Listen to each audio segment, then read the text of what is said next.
조갑제 TV 시청자 여러분 안녕하십니까. 2024년 4월 18일 정오입니다. 좋은 글을 하나 소개해 드리겠습니다. 조지 오웰이 어떻게 글을 쓰느냐 하는 수필에서 정치적 사안에 대한 글을 쓸 때는 어느 한 편을 확실하게 들어야 된다. 그게 좋은 글이다. 라는 말을 한 적이 있는데 바로 확실하게 개혁신당 편을 드는 글을 하나 소개해 드리겠습니다. 이분이 조갑제닷컴에 글을 올리셨는데 제목이 개혁신당이 대한민국의 미래다입니다. 쓰신 분은 류종열 자유기고가이신데 이분은 조갑제닷컴 조갑제TV에 여러 번 나오신 분입니다.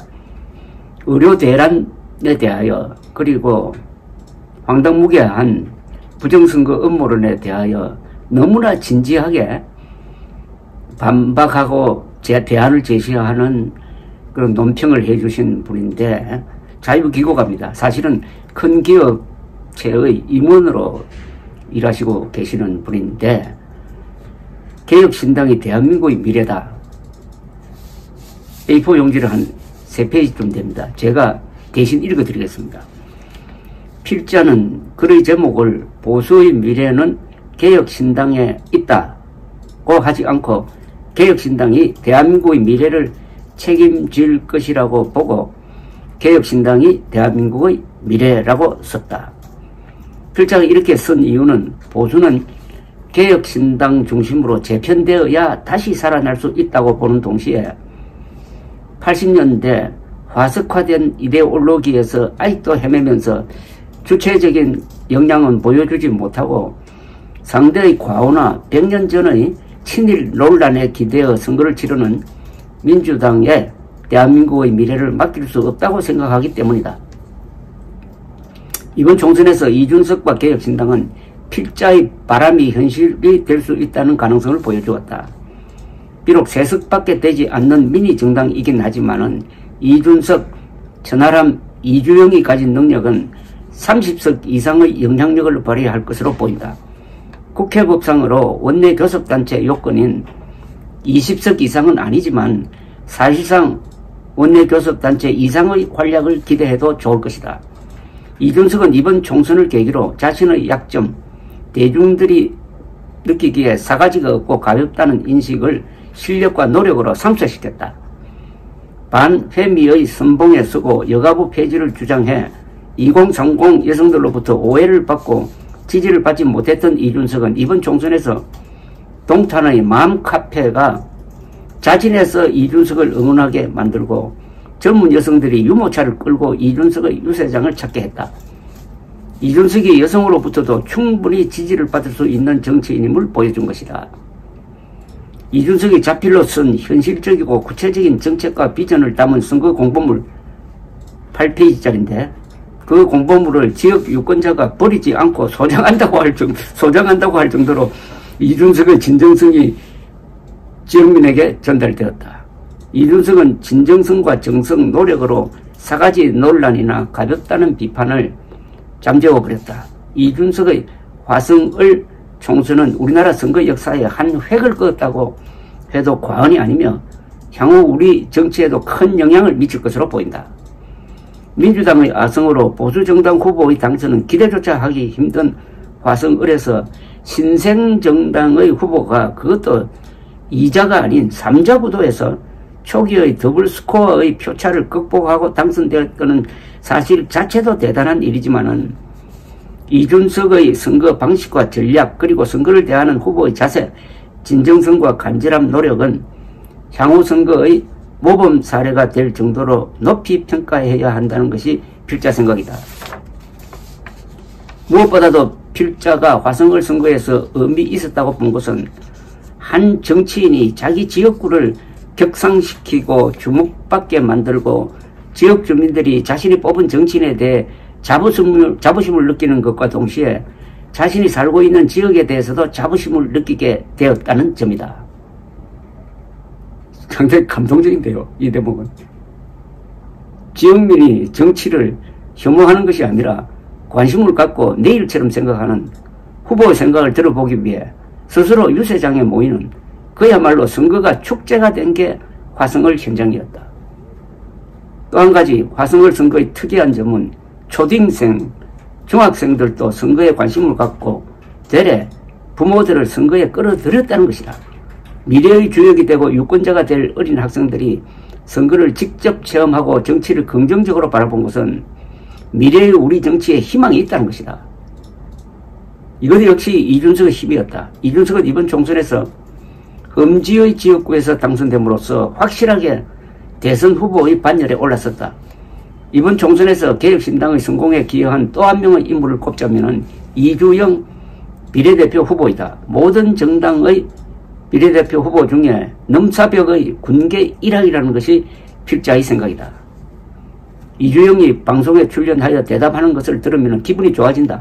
합리적이고 논리정연하고 핵심 물질로 이해하기 쉽기도 하지만 이주영의 말을 들으면 일단 청량감이 느껴지고 상쾌해진다.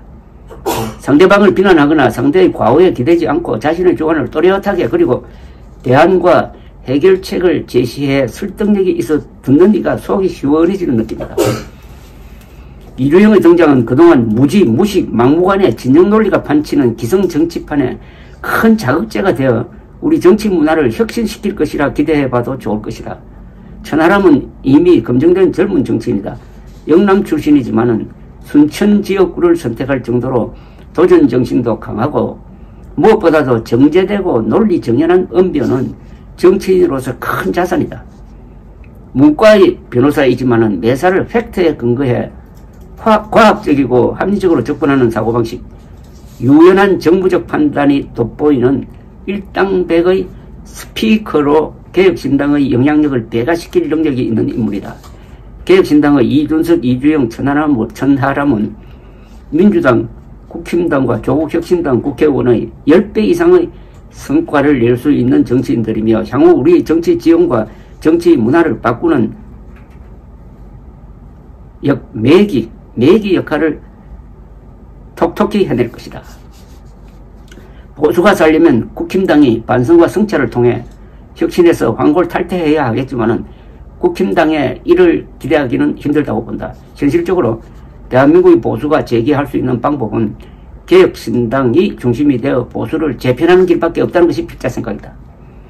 이준석과 개혁신당은 일단 젊기 때문에 변화에 민감함과 동시에 변화에 적응하는 것도 빠르다. 어느 능력이 기성세대보다 우월하고 IT 등 신기술에 익숙하다. 해외 경험도 많아 국제적 감각도 앞선다. 과거에 집착하기보다 미래지향적이고 사가지는 좀 없을지언정 합리적이고 주변 눈치를 살피지 않는 주관도 뚜렷하다. 균형적인 사고를 하고 무엇보다 진영 논리에서 자유롭다. 이런 것들이 내가 이들에게 거는 이유다. 정당은 유력 대권 후보가 있어야 사람이 모이고 수권 능력을 확보할 수 있다. 이번 총선에서 이준석은 젊지만 대권 후보로서의 위상을 확보했다. 이준석이 총선이 끝나자 맨 처음 한 것이 당원 배가운동이었고 당원 가입 요청이었다. 이준석과 개혁신당의 목표가 이번 총선에만 있지 않음을 알 수 있다. 개혁신당은 2년 뒤의 지방선거 준비를 벌써 시작했고 2년 뒤에는 전국적으로 지자체장 후보를 낼 수 있을 정도의 인물이 모이고 세력화가 되어 있을 것이다. 이준석 지역구는 수도권의 화성 동탄이다. 우리나라에서 가장 젊은 도시이고 교육, 교통, 출산 문제, 산업 등 우리나라 현안을 대부분 안고 있는 곳이다. 이준석과 개혁신당은 동탄을 교두보로 하여 화성시로, 경기도로, 수도권으로, 전국으로 확산할 수 있는 환경을 마련했다. 이준석이 보다 쉬운 영남을 선택하여 출마하여 당선되었다면 지금과 같은 주목을 받을 수도 없고 개혁신당의 영향력을 인정받기를 힘들었을 것이고 확장성을 기대하기도 힘들 것이다. 지역주의에 기반하는 것도 아니고 순수하게 자기 능력과 노력으로 자신의 전초기지를 마련했다. 따라서 동탄과 동탄 주민들은 이준석과 개혁신당의 튼튼한 지원군이 될 것이다. 개혁신당이 화성과 그 주변 평택, 수원 정도에서만 세력을 확장해도 영남권은 자연스럽게 개혁신당 영향권으로 흡수할 수 있다. 2026년 지방선거를 거쳐 차기 대선에서 개혁신당은 당당하게 수권 능력을 갖춘 정당의 후보를 내고 국민의 선택을 바라볼 수 있게 될 것이다. 혹자는 필자가 이번 총선에서 이준석의 화성을 지역구 당선의 의미를 너무 과대평가한다고 생각할지 모른다. 하지만 필자는 누가 호평을 하든 상관없이 이준석과 개혁신당이 이런 역할을 해주기를 바라면서 응원과 지지를 아끼지 않을 것이다. 이것이 대한민국의 보수, 자유우파가 살고 나아가 대한민국이 살 수 있는 길이라 믿기 때문이다. 이준석, 천하람, 이주영의 당선을 축하하고 이들과 개혁신당의 건성을 기원한다. 추가 PS. 이번 이준석의 당선에 혁혁한 공을 세운 한 사람은 함익병 피부과학 원장이다. 그는 개혁신당의 공관위원으로 참여하여 비례대표 후보를 누구로 내세우느냐가 총선에서 개혁신당 성공 여부를 좌우할 것이라고 보고 비례후보 선정에 골몰했다. 그리고 이주영을 비례 1번으로 내세워 자신의 예상을 적중시켰다. 자신의 대중성이나 능력이면 국회의원 후보로 나설 수도 있지만 젊은이들을 지원하는 역할을 자원하여 이준석을 부각시키기 위해 동분서주했다. 그의 동탄에서의 지원 유세 연설들은 모두 명연설로 다시 한번 들어도 시원하고 짜릿하다. 필자와 비슷한 연배이지만 함익병의 저런 자세는 존경스럽다. 미래를 살아갈 사람들은 젊은이들이고 그들이 자신들의 미래를 결정하게 하고 그들을 지원하는 것이 자신의 세대의 역할이라는 것을 분명히 하고 그 역할을 최선을 다해 실천하는 함익병의 모습은 아름답기까지 했다. 감사합니다.